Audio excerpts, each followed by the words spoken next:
حدیث نمبر 2720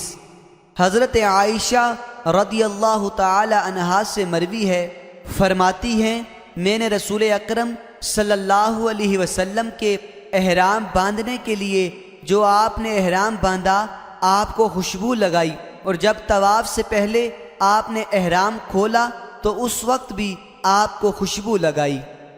حدیث نمبر 2721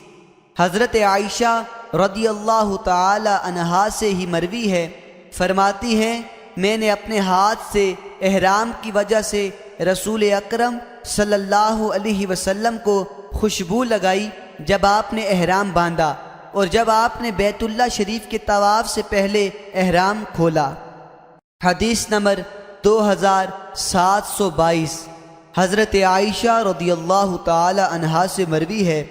فرماتے ہیں میں نبی اکرم صلی اللہ علیہ وسلم کے احرام کی وجہ سے آپ کو احرام سے پہلے اور احرام کھولنے کے لیے طواف سے پہلے خوشبو لگاتی تھی۔